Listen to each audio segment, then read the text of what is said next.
Here's an idea. What if every movie took place in the same universe? I'm Erik Scott. What up? It's your boy, Rich Mike. Yo, it's Armand. Was it the best movie I've ever seen? Yeah, probably. Thank you, baby. And this is Across the Movieverse. Yeah.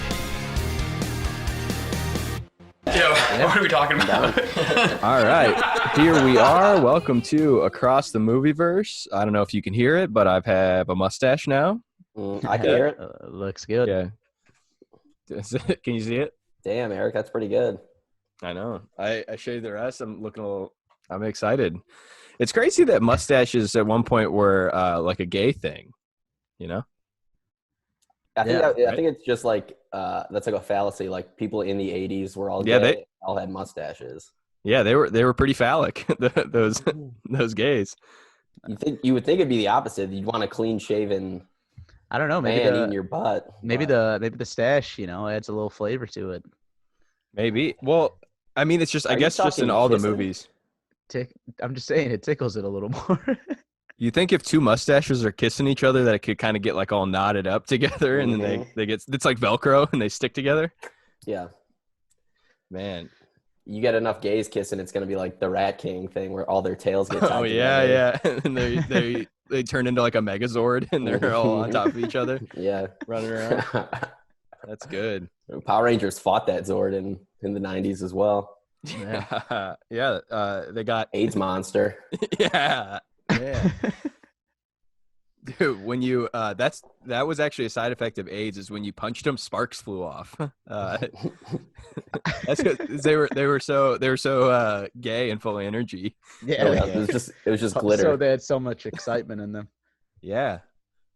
And they won. They're still around. I haven't seen a Power Ranger in years, but I see gays.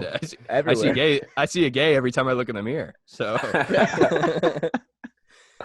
maybe it's just because all the movies in the 80s or from the 80s, like Bohemian Rhapsody and stuff, they're just you see a guy with a mustache and they kind of give that look. Yeah. And then Freddie Mercury's finding somebody to love. You think how thick the mustache is? That's how they tell how many buttholes you've eaten. Oh, it's like rings on a tree. Yeah. Mhm. So like they look at you, Eric, and they're like, "Hey, you got what three on your belt?" Mhm. Yeah. It's like fertilizer. You get enough manure in there, it's gonna start sprouting leaves. Yeah. That's good. Yeah. And then in the fall it turns red. that's what you got.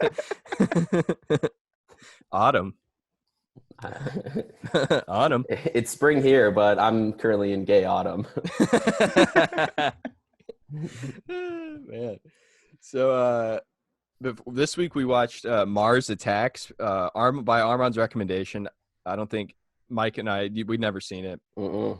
Wild flick. Can't wait to talk about it. We've been avoiding talking about it with each other just to Yeah. go into it. Let's real quick, what are we we're still in quarantine, as you all know. I was just telling Armand before you hopped in, my current count is at 80 movies for the break. Good heavens. Yeah. By next week I'll probably be at about 100. I'm averaging like 2 to 4 a night usually. Oh my goodness. That's Any pretty shows good, in there? though. Just movies. I'll watch a show before I go to bed, or like if I for a meal, I'll watch a meal show, Mhm.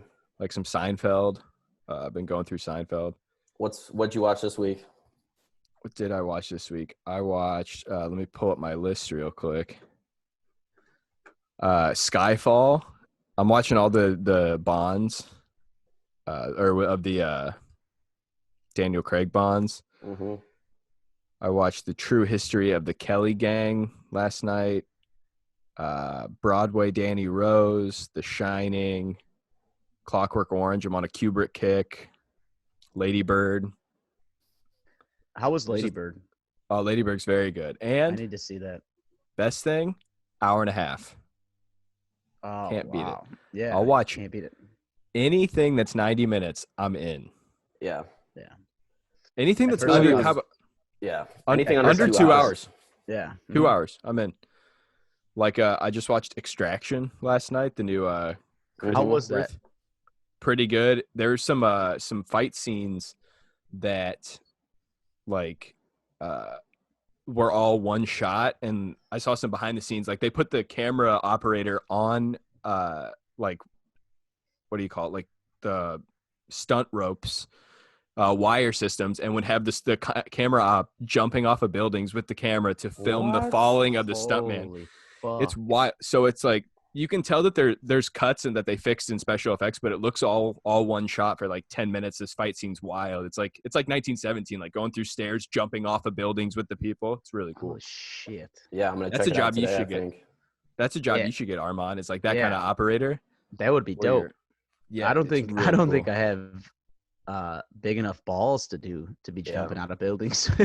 Yeah, dude, it's wild. Like the stuntman will fall and like bounce off of stuff, and then the camera op will like float down, like a little fairy. But it was good. I was just thinking that so movies, you know, movies are taking a hit right now. Like streaming services are probably doing okay, but like there's no movies in production.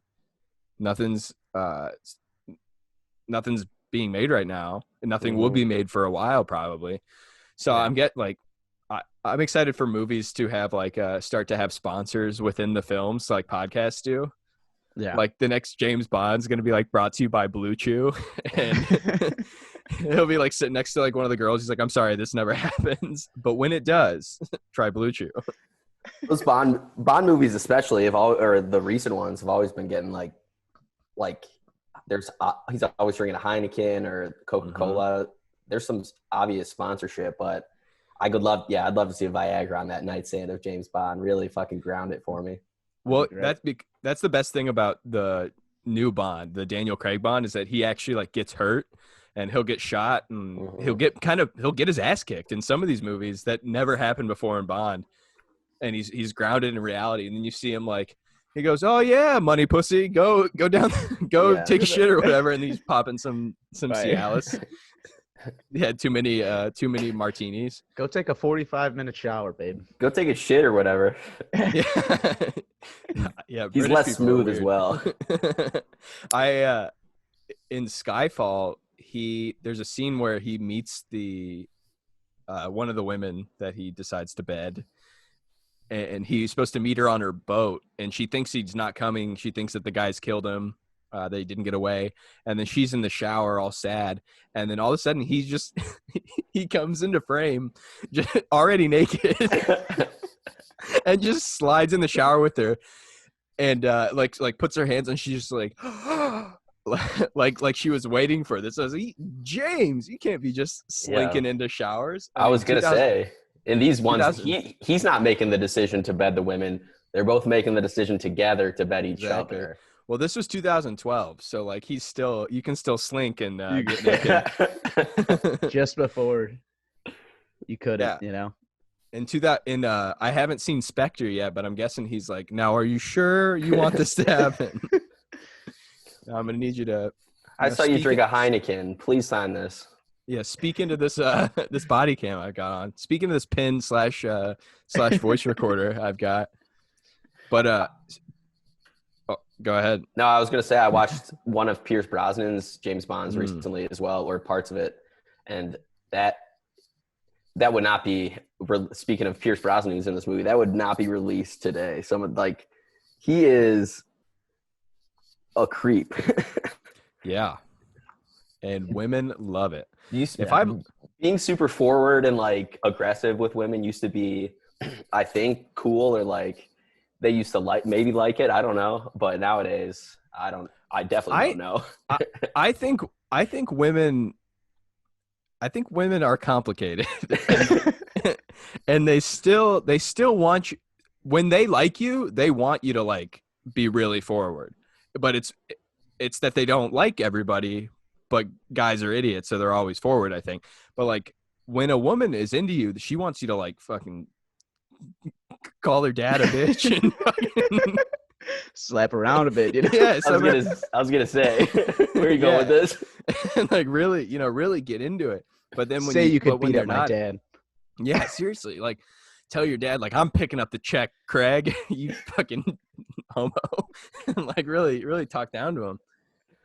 But if I learned how to, I think I learned my approach to women from James Bond, and I know that if I've learned anything, it's when you're fucking more than one woman, the other one's gonna try to kill you. Honestly, if that's your biggest takeaway from James Bond's philandering, then that's pretty good. That's a good lesson learned. Love those movies. I was pretty bummed out that the newest one got pushed to like next year, but yeah, what are you gonna do? You guys watch anything good besides Pierce Bros? I watched a couple, not as many as last time, but I watched The Last Airbender when I was super messed up 2 nights ago, like the M. Night Shyamalan Avatar movie. That's a crazy one. Like, have you seen the cartoon before? Like the sweetest Cartoon's animation good. and cartoon ever. I've never seen it. I think I'm going to try and get into anime more, but just a terrible, coolest universe ever, but terrible movie. Not even like just so lame. Not even that good of fight scenes, but I watched that. I watched Scooby-Doo 2, Monsters Unleashed, which is that was one of my car movies. No, that Scrappy's in number 1. The first one. Oh, okay. Monsters Unleashed is where some of the monsters from the museum in Coolsville turn real. And they get unleashed. And they get unleashed. Spoiler alert. Monster Oh, Hogs. and unleashed, like dogs are on leashes. All right. That's pretty good. A lot of layers there.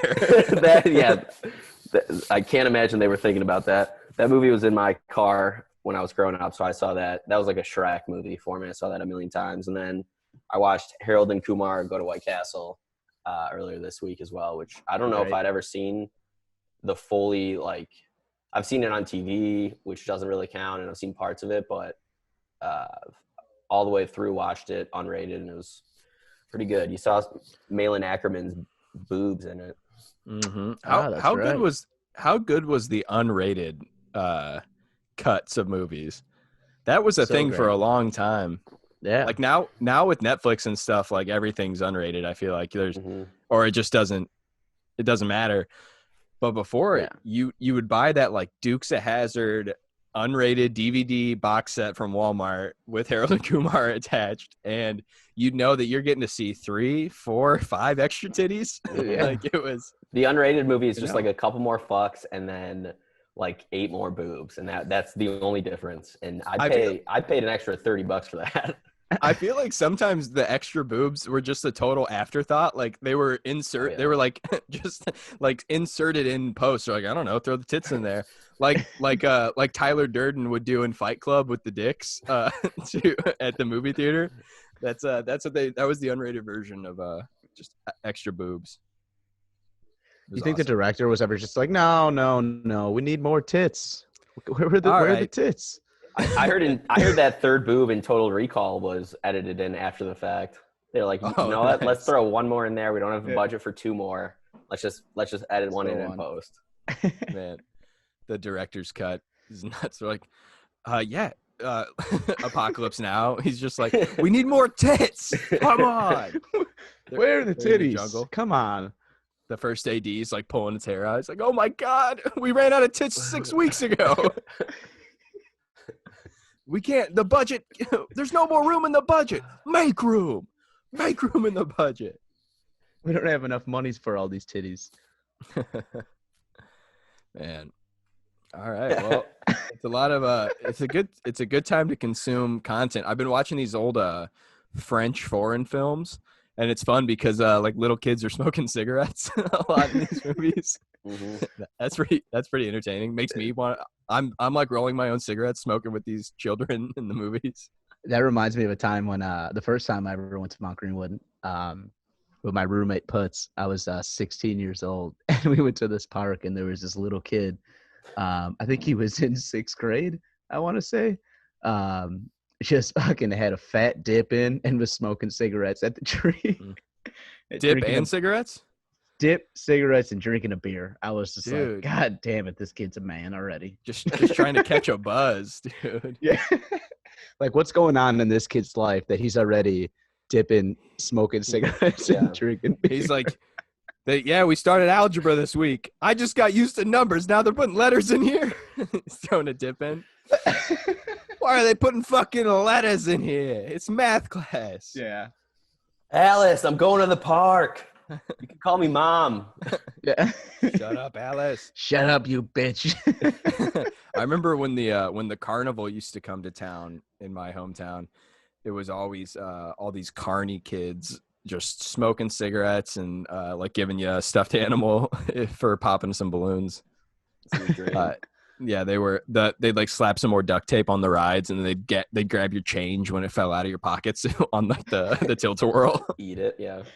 That was like me. That was like me working at Red Line. I wouldn't even bounce. I would just walk around and steal all the money that fell on the floor. Yeah, that's how you guys made most of your that's probably how they got away with paying you so little. They're like, yeah dude, just look at the ground. You're gonna find some money. Our friend John had a drawer filled with half-used gift cards that he had found on the ground at Red Lion. Just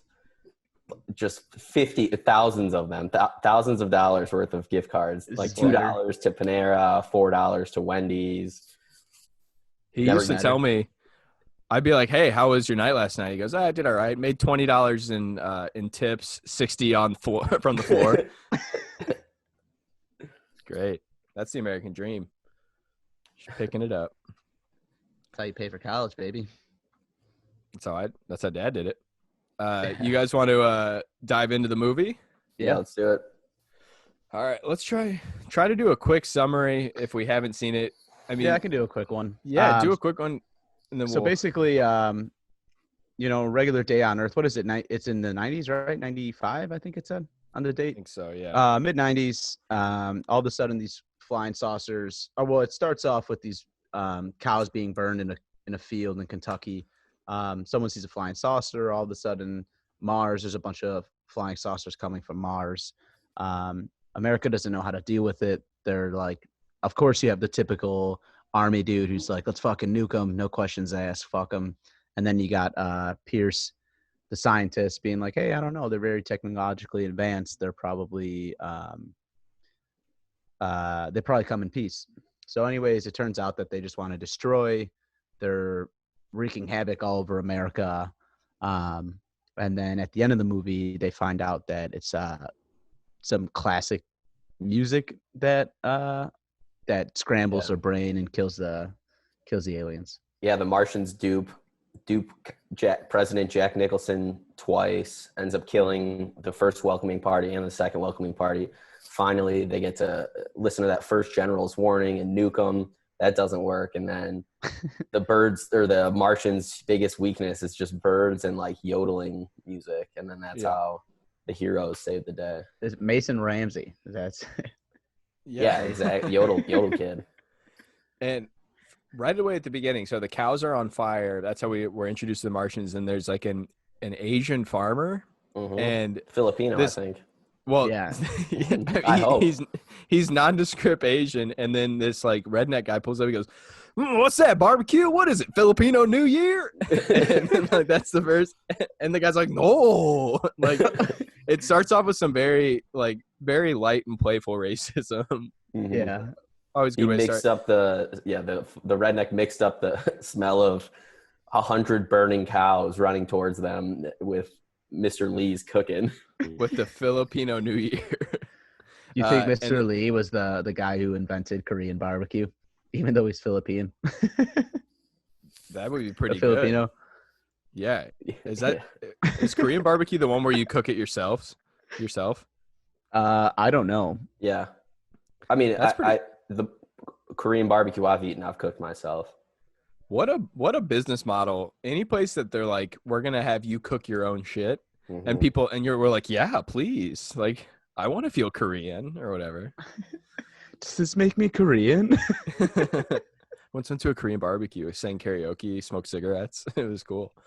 I love when they start that credit roll with all the Martian planes coming to the Earth. Everybody's in this movie. It did not stop. Like Jack Nicholson, Michael J. Fox, Sarah Jessica Parker, Natalie Portman, Brass, Jack Black, Pierce, Pierce Brosnan, Danny DeVito, Tom Jones, Jim Brown, Greer, Jim Crow. No, he wasn't. Martin Short, Annette Bening. Glenn Close was in it. God damn. So when this was happening, I was watching all of them, and I started screaming. I was like, "Oh, more, yeah!" Yeah. There was 23 lead roles in this movie, and I read on IMDb trivia that there were supposed to be 60. Holy shit!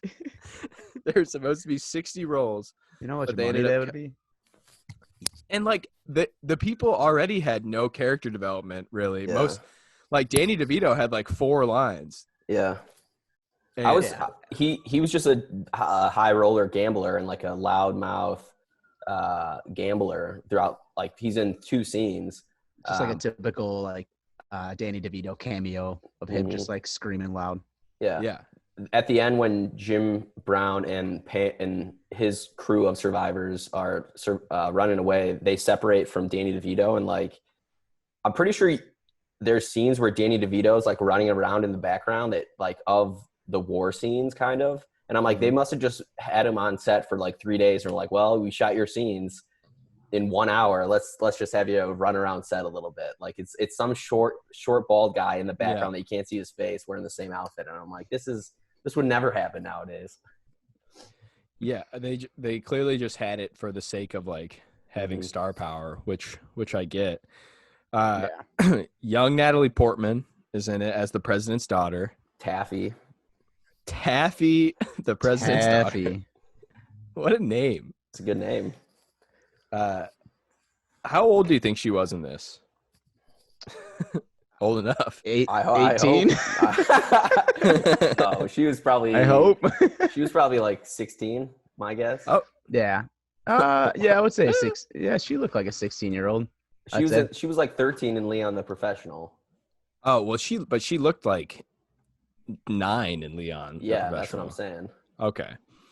Well, either way, Natalie Portman, real babe. You're not gonna give us the answer. I don't know. I was asking you guys, but that brings me to my next point that I meant to text you guys about, but I saved it for the pod. I found this Wes Anderson short film called Hotel Chevalier on YouTube, and it stars a V for Vendetta era shaved head Natalie Portman, and she gets mostly nude. So what's it called? Let me write that down. She was 15 in this movie. I was looking it up. Oh, okay. So, well, in this thing where she's mostly nude, it's she's of age for sure. But it's cool. It's a Wes Anderson short film based between before the Darjeeling Unlimited or Darjeeling Limited, and you should check it out. But you get to see her butt, so it's sweet. It's fun. And it's all Wes Anderson style, so it's all kooky. It's got like I was gonna say it's probably weird. It's a long tracking shot. Wearing a beret. Yeah, smoking a cigarette out of her little butthole. I have a buddy from home. Who always sends me like really weird videos from Facebook, and he'll send me videos of like women smoking cigars out of their puss. It's crazy. It's on Facebook. He sends it to me in Facebook Messenger. I was the best man at his wedding, and he's got 2 other brothers. I don't know why he asked me to do it. I haven't talked to him in years. No, I talked to him probably 4 times between high school and his wedding, and he asked me to be the best man.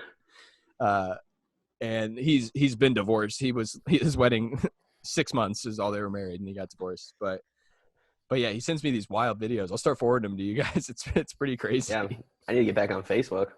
The last one he sent me was it said Happy Easter, and it's this little woman in a short skirt hopping around. Ooh. And then she starts laying eggs out of her puss. It's crazy. It was wild. I'm definitely gonna need to get back on Facebook. Yeah. I mean, I don't think it's like exclusive Facebook content. Then how come I haven't seen it anywhere goddamn else? Just to be sure, I'm gonna get on it. Oh my god, man. Yeah, so check out that Wes Anderson short. We touched on a couple characters, but Jack Nicholson, they have 23 characters. said they could have had 60. This movie was based on a trading card game I looked up, which what a fucking jump. Some of the what a big jump that was from trading cards to a movie. It's like the same, like them doing video game to movie, Mortal Kombat, or short story to movie like Blade Runner. I'm wondering what other big jumps can we make from what to what? I mean, or petty DVD thieves to superheroes. That's a pretty big jump. Yeah. So I want to see just like a live action solitaire game. Yeah. I guess that's emoji movie. And then at the very end, all the characters just start dancing like when you beat solitaire on the computer, but they're just laying on top of each other. I could see it in a couple years. So I was reading about the trading card game that the screenwriter didn't know until after he wrote the full screenplay that on the back of the trading cards they have like stories. Like there's already like plot points on the back of these trading cards, and he wrote a whole screenplay and then like flipped one over. And it's like, oh fuck. Oh shit. Based it on just the pictures, which I saw were super gory and like sexual. They which kind of was like what these aliens were, but so that once I watched the movie, I had never seen it, but I remember this was one in the video store that I distinctly remember the box of on like a VHS, because I remember I'd always walk past it because it had a bikini woman on it, and I used to get a little kid boner. I'm with you. Checking it out, and I always wanted to watch it because it had like a weird lady head on a dog body, dog head on a lady body. It's perfect because you can walk down the aisle, get a boner, but you don't have to go in the R-rated section and feel like a creep, you know? Exactly. No, the X-rated section. The X-rated. What did I say? R-rated. They have X-rated ones? Yeah. It was nice when you were a little kid and getting a boner because no one could really see it, you know? Yeah. You didn't have to tuck. You could just be like, wasn't strong enough, you know? I'm normal. I'm just hanging out. Nothing to see here, folks. Yeah, you get one of those thinner aisles, you might have to do a pass by with that little kid boner. Yeah. Seriously, knocking stuff off the shelves. The only time you had to worry was when you had gym day and you were just in sweatpants. Yeah. Well, remember for the longest time, when did you guys start changing clothes in gym? Middle school. Because like middle school too. Yeah. And then Mr. Zach had me do it a couple of times in 4th grade as well. Oh, like changing clothes, yeah. Like in front of him? Yeah, it was just me. I think it was like 4th grade, I'd say. Yeah, because we used to just do gym class in like our jeans, and they'd make us run laps, and then you just have to go back to school like all sweaty and gross in your clothes. Yeah. Actually, I don't know, because I guess I never really had to change clothes. I don't know. Are you saying like when they stopped you? So like if you didn't come in with your gym clothes, like they gave you like extra gym clothes? No, like when did you have the gym uniform? Oh, yeah. I had it kindergarten through 8th grade. What? You changed. So you would show up to school in one outfit in kindergarten, then you change clothes. No. We can go to school in our gym uniform. Oh, so you just wore shorts to school? So we sweatpants. I never wore shorts. Well, I guess I did wear shorts because it was fucking hot as fuck out. You wore that all day? No, it was just one day a week. You only had gym one day a week? Yeah. Oh, that doesn't seem healthy.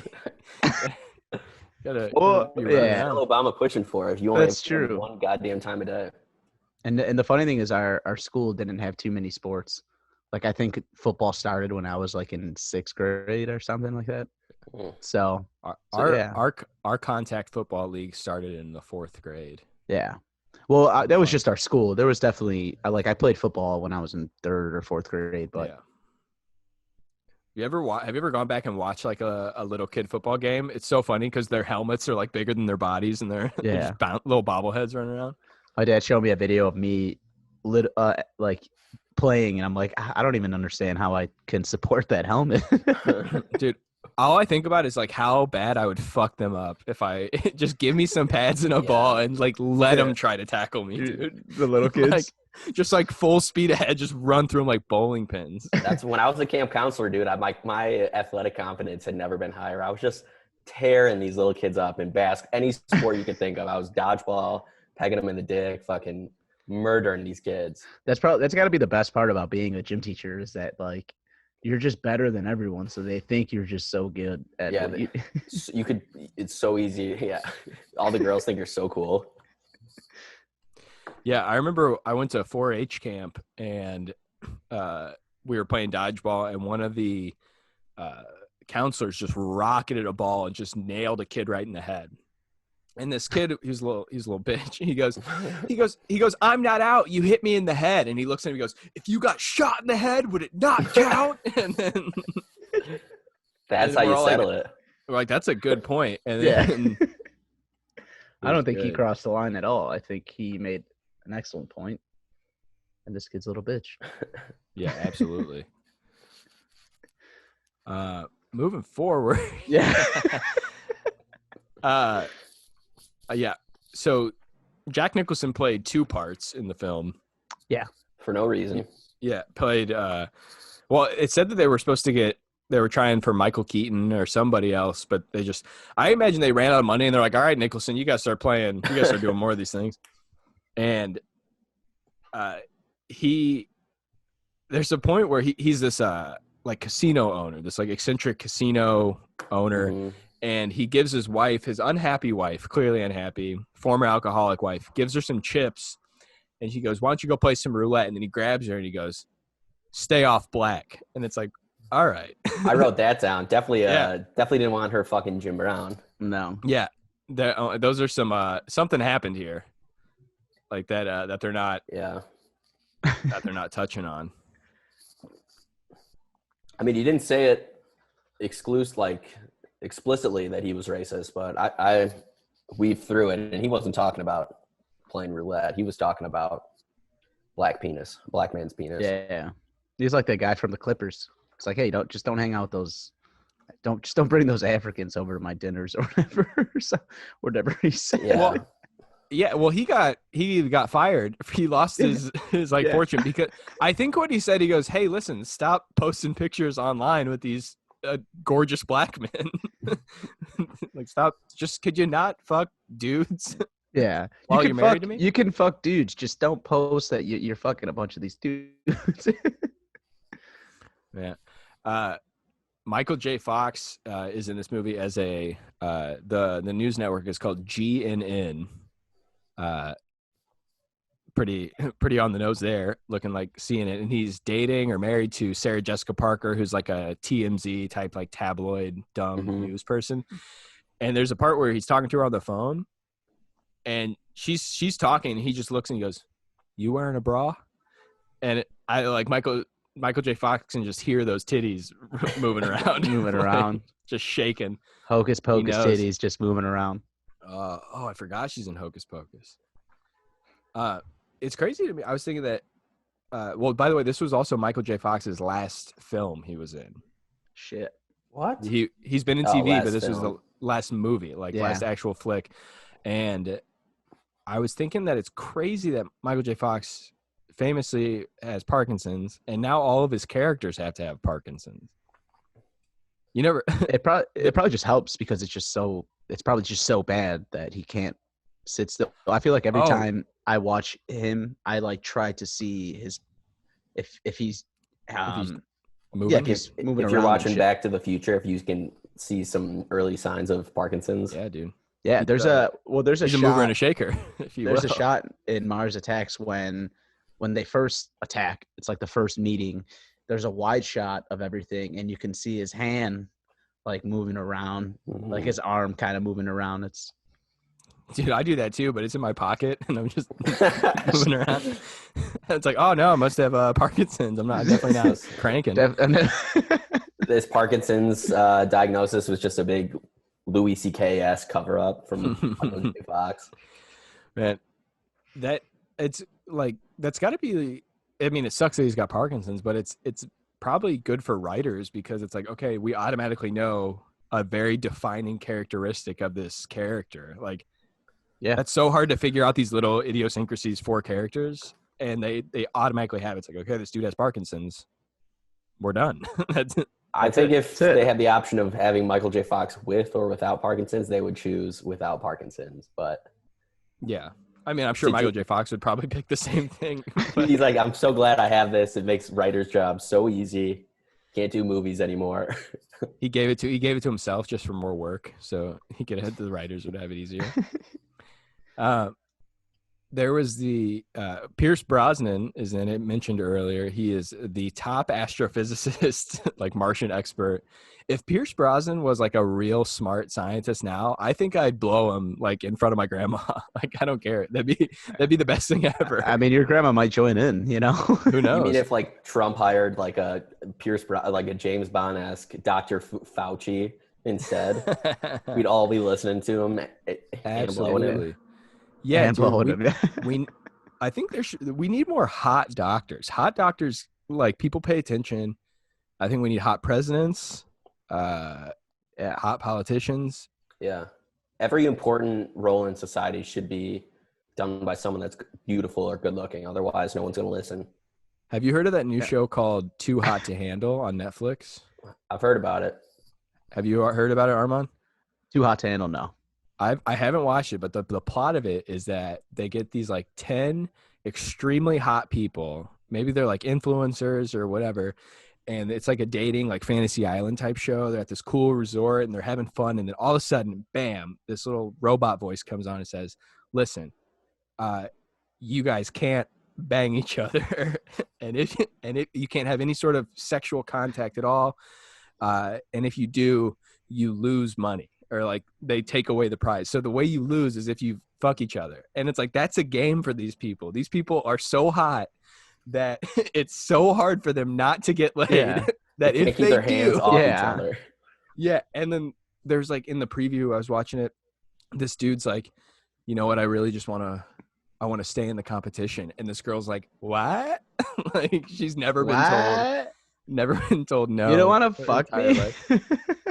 I don't think they can masturbate either, though. So What? Yeah, and I mean, and they're all in bikinis, and they've all got abs, and yeah. I mean, it's got to be tough for them, but part of me is like, all right, you know, All right. Like, I've been not getting laid for free all these years. yeah, what a problem to have.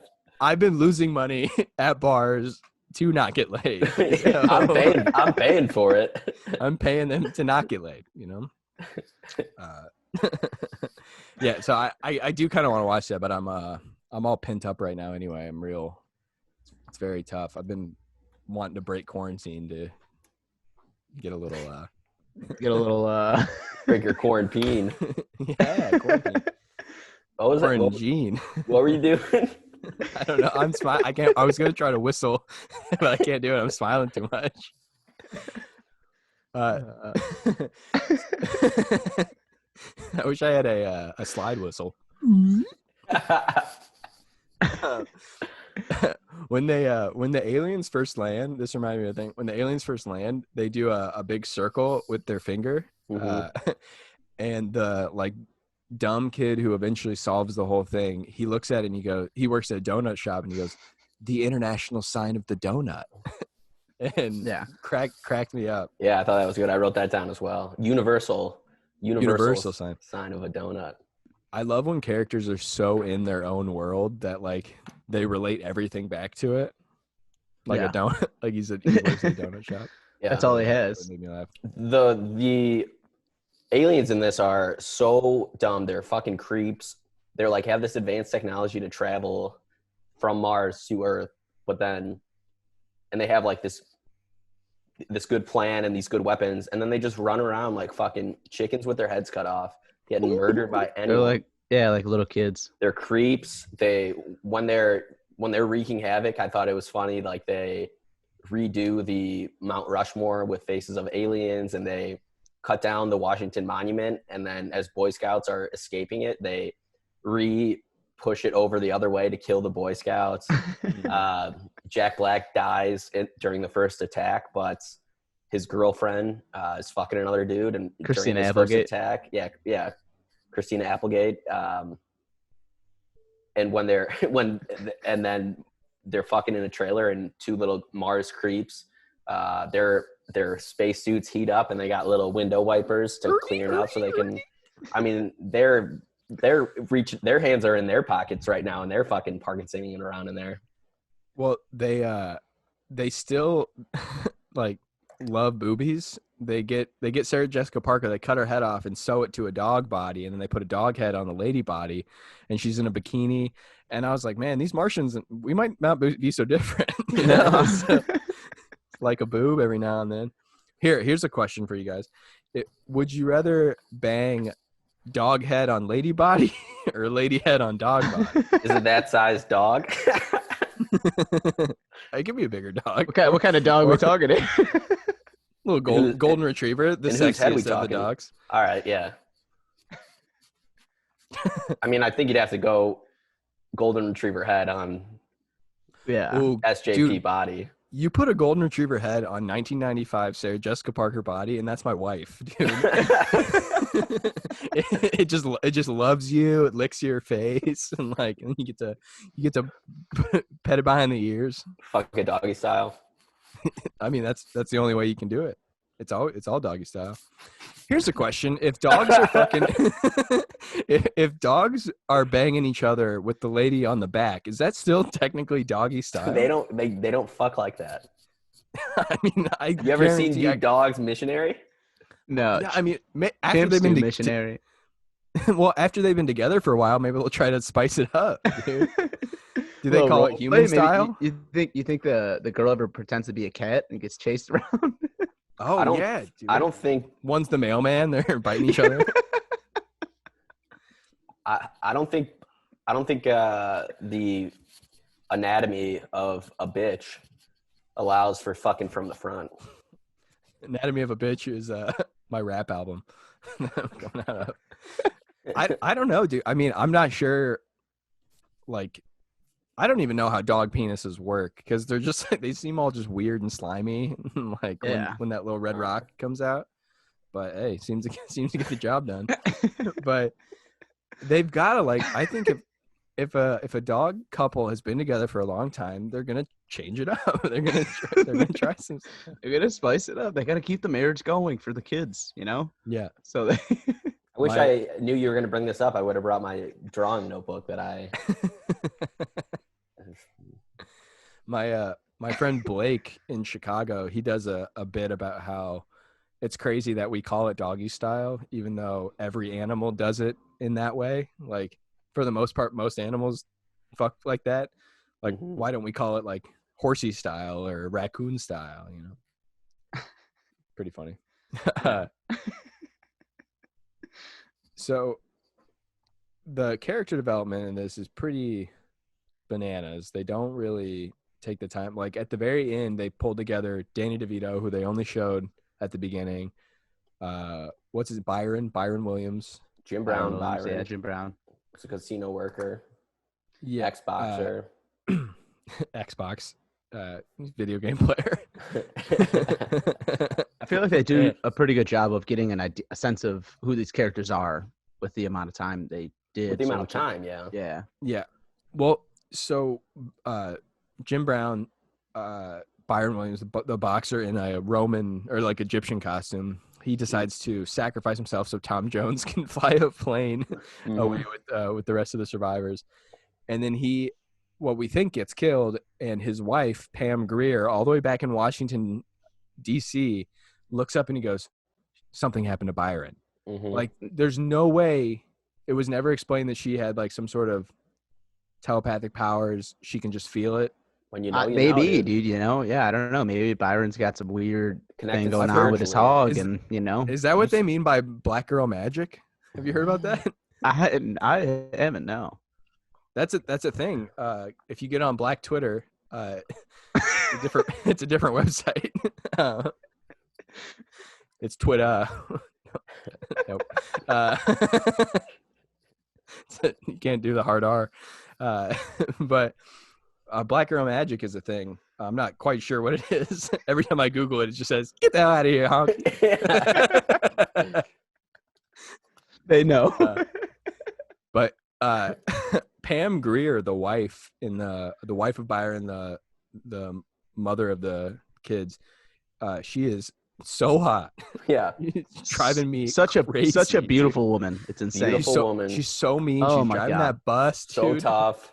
Oh, her thick hair. She damn it. sees her kids, Ray J and another kid, playing That's Ray video J? games, ditching Yes, school. Ray J.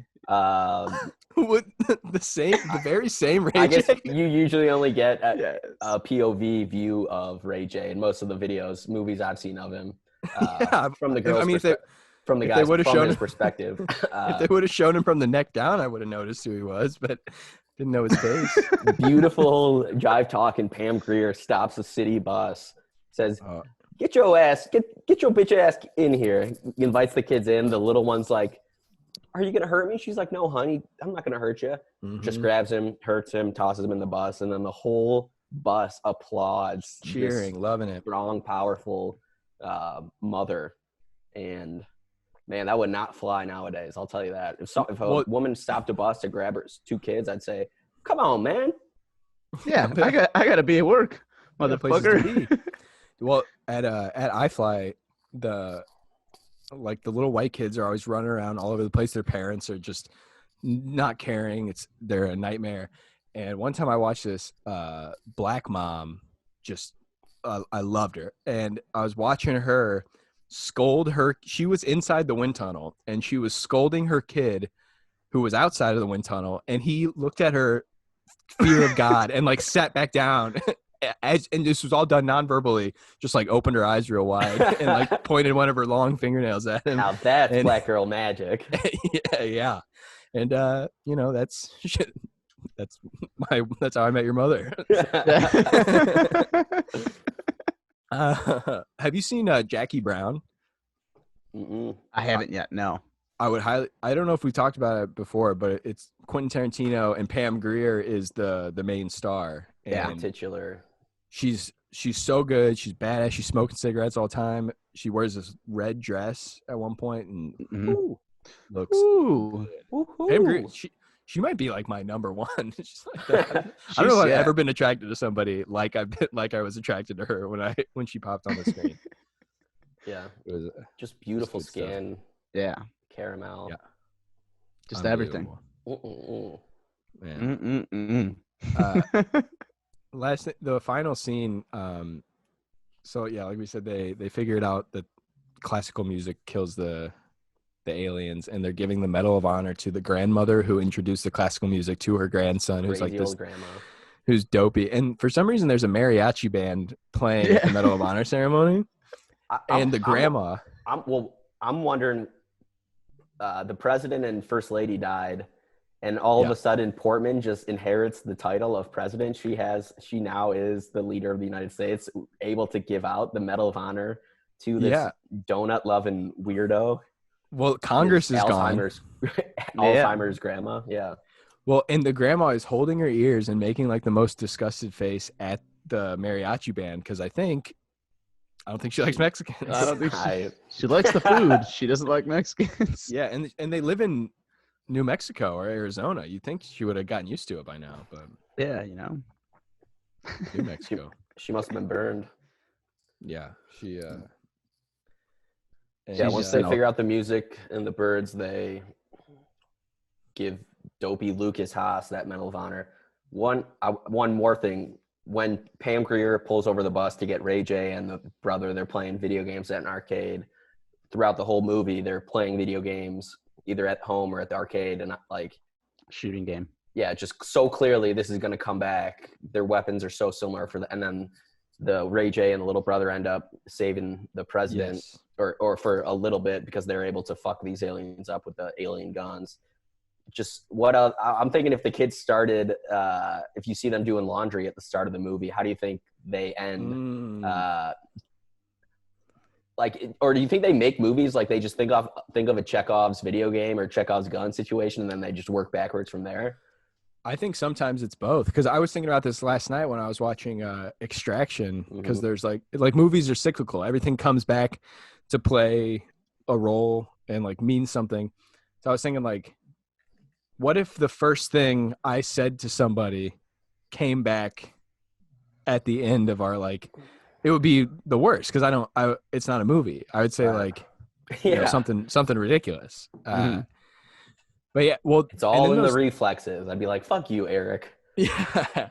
Then those two little boys, they like take over the Secret Service. They immediately are telling everybody like what to do, and they're just fucking everybody up because they play video games. Those guys are great. Yeah. I wish they were like they're just teenagers, they're just beating off, and then that's how they. Yeah, like exactly, like whatever those kids were gonna start with, that's how they were gonna finish this movie off. Like, yeah, just beat off all the aliens. Like, yeah, they like see a bottle of lotion, and they're like, oh, it's like it opens on Ray J winning a spelling bee, and then it ends with him spelling some word to like something off, cracking like, a code, right. I think I could write a movie, is what I'm saying. I think you could. As long as Ray J can star. I mean, he's proven time and time again that he is a leading man material. Yeah. He brings the heat. Yeah, he brings that heat. Yeah, he does. He's the star maker, as some would call him. Yeah. Who was Kim Kardashian before Ray J? I don't know. Yeah. Who was Caitlyn Jenner before Ray J? Just an Olympic athlete? Boring. Caitlyn was always Caitlyn. I think that's really what this is all about. And thank you. Good night, everybody.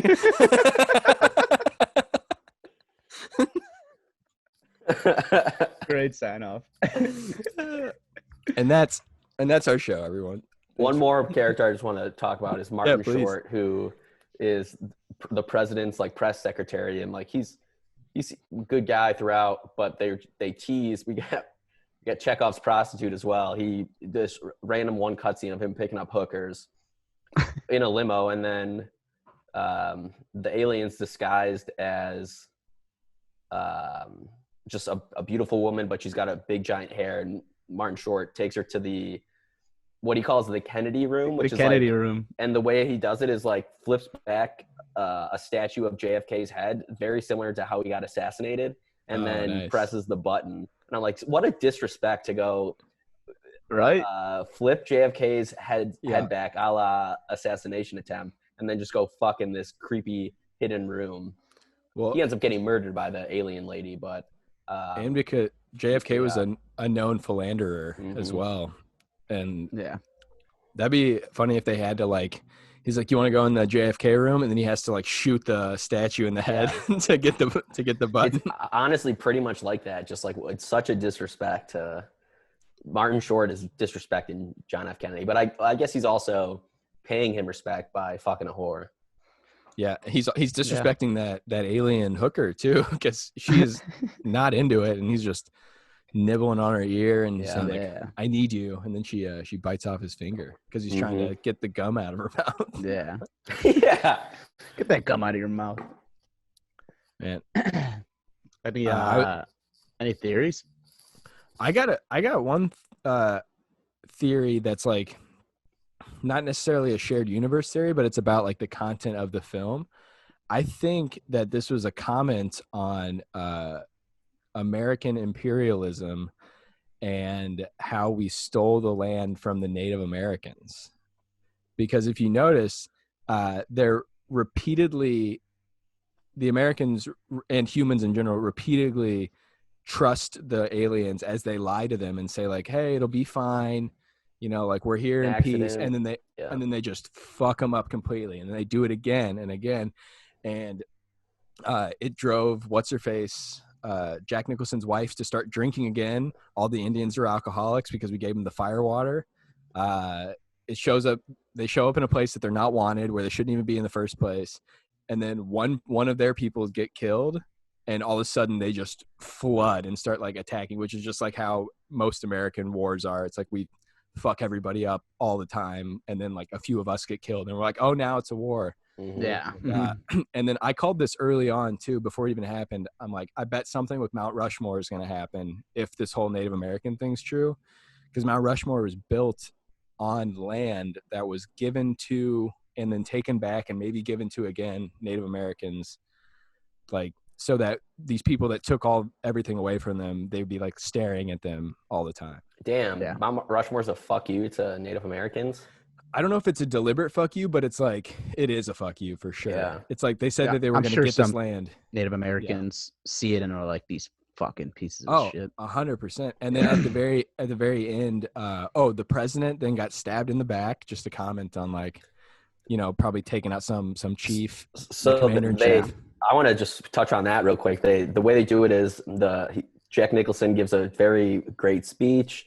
The king alien is like crying, and like you think maybe they're gonna trick him again, which he does, or forgive him for the third, or actually be friends with people of Earth. Has a fake hand, pulls it out, and then instead of just stabbing him there, the hand like crawls around his shoulder, goes up his butt, and then stabs him in the back. And I was just like, why did he have to finger his butt before he stabbed him in the back? But now that makes was just more polite. sense. Yeah, he's getting them off before he Classic kills them. America. And then, yeah, hey, we'll give you something. We'll give you like the Fast and Furious franchise, and then we'll fuck you right in the ass. Well, and then at the very end, what's the dopey donut boy? What's the actor's name? Lucas Haas. Lucas Haas. He goes, "We should all live in teepees." Oh Yeah. Pretty shit! on the nose. I didn't even think of that. I was just like, what a fucking moron saying we should live in teepees. Because it's just nicer that way. Yeah, That's his whole big speech. Yeah. Yeah. I think this is a great comment on but then like also the humans end up winning in the end, which did not happen to the Native Americans. But, Yeah. and I don't even know if they intended this. I could be projecting this, but it seems like it checks out a little bit. Yeah. I mean, you got Art Land saying the Galaxy is going to be the best casino in all of Vegas. Casinos. Yep. I think it'd be fun to like attach very like real and meaningful like cause and purpose and meaning to films that mean nothing. Like say that like Fast and Furious was about like the Spanish Inquisition or something. Like, that's not bad. I'll give you a history topic, and you got to say how a random movie was a comment on. Dude, I would love that. Well, specific. That was my whole degree is I would just like be cranked out on Adderall and then like still drunk and just making up stuff about how different shots in movies mean certain things. And they're like, yeah, partial credit or whatever. That's art. That's just art, baby. Yeah. Yeah. Art is up for interpretation. Do you guys have any? I got a few other like weirder, funny theories, but I got a few small ones. I think Annette Benign, Barbara Land, Annette Bening. Benign, Benign, Annette Bening. She's married to Warren Beatty, who also was originally cast to be the president as well. I wonder if that was before or after, but anyways, go ahead. I think she became an alcoholic after her ex-husband was brutally murdered by a gay man, Lester Burnham, aka Kevin Spacey in American Beauty. And I think after her husband died and she became an alcoholic, then she became this whole like earth-loving lady, and then met Art Lane. Wait, he was killed by a gay man? Yeah, the Marine. You remember in the movie the American Beauty? American Beauty. What did I say? No, you said American Beauty. Yeah. So in American Beauty, the neighbor's son who ends up liking his daughter is an ex-Marine, but he's actually a gay man, and then he like comes to the realization that he is gay, and then he for some reason has in his mind that he needs to kill Lester, so he goes in and shoots him. Have you ever seen that movie? That's what happens at the I've seen Black Beauty. At the end, right? I thought this was about the horse. It's about Pam Grier. So I watch. No, I have seen it, and I knew that the neighbor boy killed him. I just didn't know he was gay. Oh yeah, well yeah, it's like he had a a huge mustache thing that is like he's like fighting. I think he calls this. He like beats his son because he thinks his son's gay, but really he's the one that's gay, and that's what he's fighting. I got to rewatch that movie. But American Beauty, that was another VHS box that used to give me a little kid boner in the video store. Because what's her face? Little belly button. It was just a belly button and a rose. Yeah, it's which all it takes. Still does it for me. A kiss from a rose. Yeah. So I got that one. I got Byron Williams. The reason he retired was because he got knocked out by Evander Holyfield, and the reason he got divorced was because of that. So, what's her name? Pam Grier. Mm-hmm. She called him a puss and was like, "I'm out, dude. You can't even beat Vander Holyfield." And then he moved to Vegas, started bouncing. Yeah, dude, he's working the floor.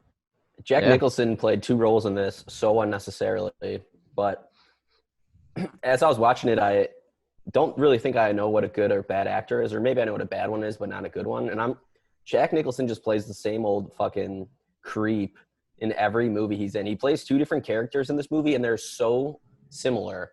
Right. Like, I like to think that Art Lang survived the tower falling down and ended up moving over to Gotham City to try and get his nut again. Falls into a vat of chemicals. Tim Burton's the Joker. The Burtonverse. Yeah. Well, I was thinking that just because since Jack Nicholson plays 2 characters, could that mean that any Jack Nicholson character exists at the same time? Yeah. That they're all the same. Like, since there's already 2 of them. Jack-a-verse. Well, I was reading too, speaking of the Burtonverse, that in the mothership, in one of the like cases, there's a clown, and that is the clown that the Penguin shot in Batman Returns, which is also a Burton joint, also starring Danny DeVito. So those 2 take place in the same universe. And also this dude Frank Walker, he was a voiceover actor. He did the voices for the aliens in both Independence Day and Mars Attacks. And so that's got to be like, that was a tough year for Earth if both of those took place in the same time. You know what they say, a tough year for Earth, a good year for Frank Welker. Alien voice superstar. Follow the money. Yeah. And then my last thing I saw was that that the Martian eyes, this is like for the actual props, the eyeballs were used for Jeff Dunham's puppet, the skeleton dead terrorist. Yeah. So that means those aliens were an organ donor for for Jeff Ahmed Dunham. or whatever his name is. Yeah. That's funny. Is that real? Yeah. One of his remade balls? Yeah. Yeah. It was so hard to come up with how to create those. He had to take them from another thing. I did come up with a new sex position called the Mars Attack, and it's where you you act like a little severed head, and you can only use your mouth to flop around, like Pierce Brosnan and Sarah Jessica P. You know, I'd still watch that sex tape, just their heads kissing. Yeah. I guess not really a sex tape, but I'd draw on paper their bodies, and I'd hold it up, and then I'd be in front together, make them do it. Yeah. Do you guys have any more theories or anything? I don't think so. I think we're getting a call though.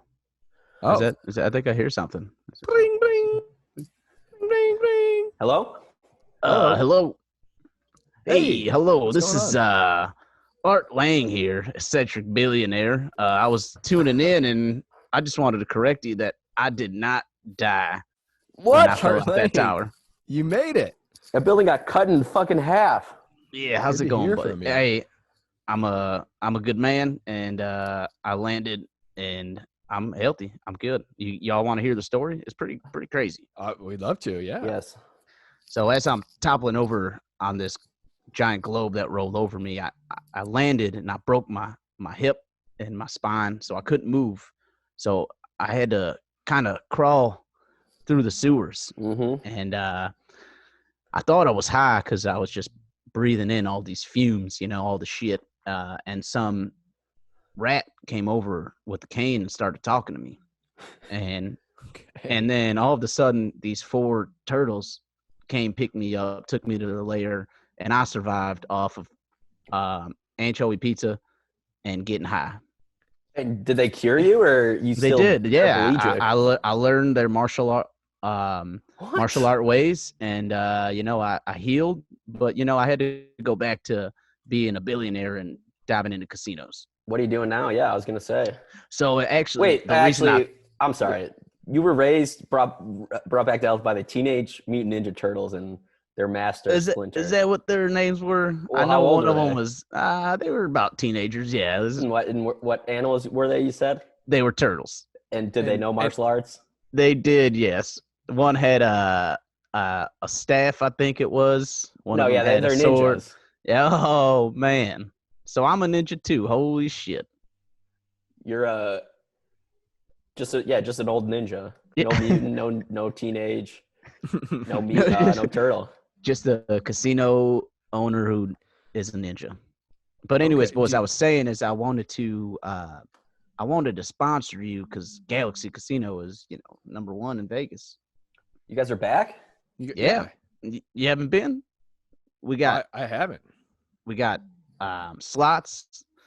We got a lot of boobies. I know y'all fellas like boobies. Yeah. You said sluts. I heard you. Yeah. Sluts and, we got it all. We got it all. You got any? Now, how do you present what when you say you got boobies? Does that mean there are women walking around that possess boobies, or there's just boobies around like a McDonald's ball pit, a boob pit? It's actually it's coming in April, April 30th, which is in a few Coming up. days. Yeah. But yeah, so we do have a lot of gorgeous women. Their boobies are out. But we do have a booby pit coming. 5 days and counting. Great. No. Yeah. I heard some of those spaceships crash landed in Vegas. Did you get any of that body removal technology? How else are you going to make a boob pit? Well, yeah. Well, let's just say we got a lot of Sarah Jessica Parker boobies in that pit. Ooh, Okay. More than 2? Yeah, we made a bunch of copies. Sex in the City too. All right. There we go. Man. But anyway, fellas, if I got to get out of here, I got a lot of business meetings to attend to. But yeah, I'd love to sponsor you. It'd be great. Yeah, definitely. We'll have to talk to Armand about it. Armand, what do you think? What's up, boys? What do you think about it? You think we should get a sponsor, the Galaxy Casino? Yeah, I think this guy sounds pretty cool. I mean, did you have any questions for him? I don't know. He's got a lot of boobies. I don't have too many questions for people who got a lot of boobies. All right, fair enough. Hey, all right. Ask questions. I think we're in. All right, yeah. Well, maybe we'll throw in an ad reading for next episode. Awesome, thanks, boys. Appreciate you. Hey, yeah. Good luck out there. Good luck with the boob pit. Don't call this number again. Thank you. Ciao. Ciao. What a weird man. Is that guy a hillbilly or a billionaire or French or what? I think he's just ignorant. I think he's just ignorant, Well, hey, I mean, but, I like what he stands for. Yeah. Good stuff. Well, cool. Hey, we got our first sponsor. That's big. Yeah. Galaxy Casino. We'll have to give them a shout out next episode. Yeah. Well, once we see a check, of course. Yeah. Ain't no free advertising on this podcast. Not one bit, except for any movie we talk about or any product that we're or that anything we talk about. Yeah. Well, great. I give this 5 out of 5 boobs. Yeah. It's very strange, very much of the 90s, but packed with stars. You should check it out. Mm-hmm. Yeah. See what you've been missing all these years just looking at the VHS cover at a family video. That's 100% how I feel. Yeah, I've seen the cover of this a million times. Same thing sparked my interest in my pants, but it sparked an interest in my mind as well. Encourage you to watch it. Yeah. I give it 2 MJ Fox shaky hands, thumbs way up. And it's definitely just one of those movies that you want to just fun. If you want to watch a really fun movie that you don't have to think too much about. Million stars. And then if you do think about it, it is equivalent to a college level history course. Yeah. I would say it is the Howard Zinn of 1995 fucking Martian movies. So it's the people's history of Mars. Check it out. Cool. Well, we'll be back next week. Stay safe out there and keep watching. See you next Monday. And keep watching. Fun. Thank you. Peace.